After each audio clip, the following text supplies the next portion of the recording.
Una sa lahat, sa ngalan ng administrasyon ni Pangulo Duterte, gusto kong iparating ang taos-pusong pasasalamat kasama ng aking mga kasamahan sa Senado sa lahat ng ating mga kababayan na nagkaisang sumunod sa mga pahayag ng ating Pangulo hingil sa enhanced community quarantine at nanatili sa kanilang mga bahay upang hindi na lalong kumalat pa sa ating bansa ang coronavirus.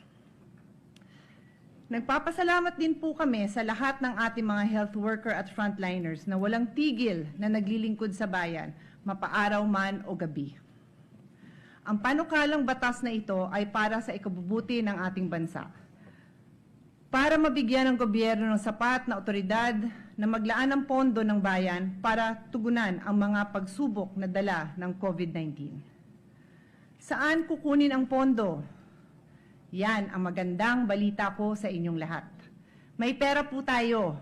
Huwag po kayong mangamba. Naging responsable ang ating gobyerno sa pamamahala ng ating pera. Kung ihahambing ko ang kalagayan ng ating gobyerno sa isang pamilya, sa isang may bahay, ganito po yun. Ang pamilya natin ay naging responsable nitong nakaraang mga taon. Mayroong sapat na ipon at nagplano ng maigi para sa ating mga gastusin. Kung kailangan mang umutang sa tindahan, walang problema. Tayo po ay pahihiramin dahil nakakabayad naman tayo ng maayos. Kaya wag ho kayong mabahala. Ang kailangan na lang ay ipasa ang batas na ito para bigyan ng administrasyon ng otoridad, lipunin ang pera sa iba't ibang departamento at ibigay sa mga taong nangangailangan at sa mga programang nararapat. We must have the ability to ensure that all 24.6 million families in the Philippines do not fall below the standard needed to survive. The government has done its best within its present means to support low-income families, and we clearly need to do more now. Congress has the power to make that happen. Nakasalalay sa ating pagpapasya ang gagawing pagtugon ng pamahalaan para maproteksyonan at matulungan ang ating mga mamamayan. Some 6.6 million families, or about 1 in 4, belong to the formal economy and can avail of their savings and other benefits from their places of work to survive. We ask the private sector to take care of their employees and their contractual staff during this difficult time. And many have responded generously. Hindi ko na sila iisa-isahin. Pero batid natin at ng ating mga mamamayan ang positibong pagtugon ng mga pribadong kumpanya, malaki man, katamtaman o maliit, para ayudahan ang kanilang mga manggagawa, gayon din ang iba pang mga nahihirapang sektor. The remaining 18 million families work in the informal economy or are poor or near poor. If they do not work, they have no income. No work, no pay. Isang kahig, isang tuka, ika nga. These are excruciatingly difficult times, especially for them, and we must do what we can to help. Hindi natin pababayaan ang ating mga kababayan. The bill that I sponsor today proposes to raise enough money to support families for 2 months so that each of these 18 million households get between 5,000 to 8,000 pesos per month from various national government and local government programs, whether in cash or kind. The exact amount is determined in proportion to the minimum wage of their respective region. There's a chart that shows the details. Among these 18 million families, 4.4 million households are current beneficiaries of the 4Ps or Conditioner Cash Transfer or CCT program. They receive on average around 2,150 pesos per month. So we will just top up their subsidies to reach the proposed 5,000 to 8,000 pesos, depending on their region, so that they can avail of basic food, medicine, and toiletries. Ang dagdag na mga subsidyang ito para sa 4.4 million pamilya sa ilalim ng CCT ay magkakahalaga ng 15.5 bilyong piso bawat buwan. We are passing this measure out of trust, and we hope that your conscience will guide you in implementing this measure. Nagtitiwala kami sa inyong kakayahan at katapatan.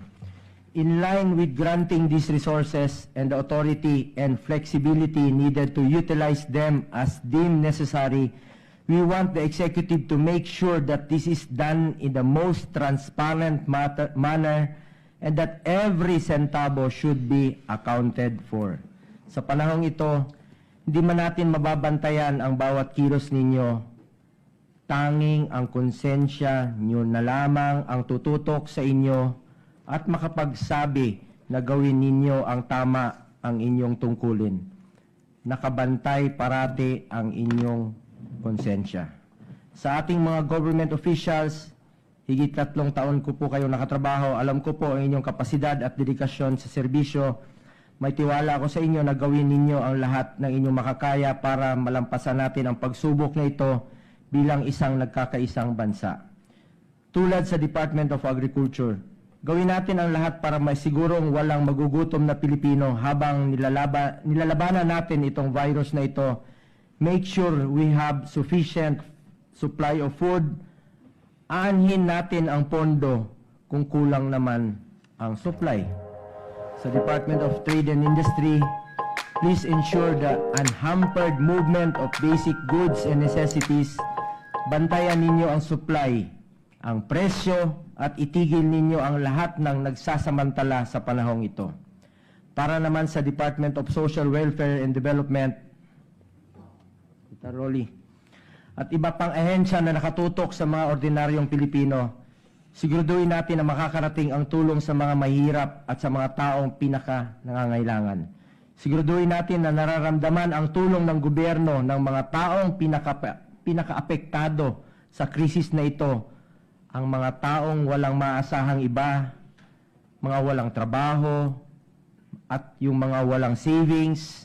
Tutukan natin ang mga vulnerable groups tulad ng senior citizens, persons with disabilities, at indigenous peoples. Alalayan rin natin ang mga informal economy workers, mga vendors, public utility vehicle drivers tulad ng mga namamasadang taxi drivers, tricycle, bus, jeep at iba pa. Pati na rin po ang mga tricycad, pedicab, habal-habal at mga nagtatrabaho sa Transportation Network Vehicle Services o TNVS katulad ng Grab, Angkas, Joyride. Lalong-lalo na po ang mga kababayan natin na isang kahig, isang tuka. Mga daily wage earners na kinakailangang tumigil sa pagtatrabaho para maging ligtas mula sa pagkalat ng sakit na ito. Responsibilidad natin na alagaan ang ating mga kababayan natin na pinilit nating hindi lumabas ng kanilang mga bahay. Nag-impose tayo ng strict measures para maprotektahan ang kalusugan nila, pero hindi dapat doon nagtatapos ang responsibilidad natin sa pag-aalaga sa kanila. We want everyone to stay home.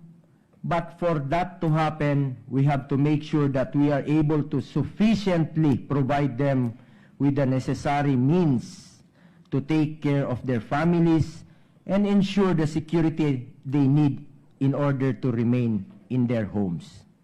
Tulad nga na sinabi ng ating Senate President, cash is food, food is security, security is peace and order. Ito ang prioridad na dapat maibigay kapag iniimplementa ang batas na ito. Provide immediate health care needs to solve the health problem and defeat the virus, and at the same time to provide cash and food assistance to those who are affected the most in this crisis. As to the public, the authority to be given to the President must be for a limited period only, subject to restrictions, and solely to be exercised within what is deemed necessary to put an end to this crisis and to support those who are affected by it. The Constitution and all other laws that protect the rights of the people will remain in full force and effect. Mr. President, gamitin po natin ang pondong meron tayo para mabigyan ng proteksyon at alaga ang ating mga health workers, doctors, nurses, at iba pang frontliners tulad ng pulis at military. Gamitin natin ang pondo para sa PPEs, hazard pay, at pagkain para sa kanila. our frontliners chose to work and serve their country, this is the least we could do to help them. Maraming salamat po sa inyong serbisyo. We commend all our frontliners, health workers, doctors, and nurses who have sacrificed their lives to save their fellow Filipinos. Kayo ang mga bayani sa giyera na ito.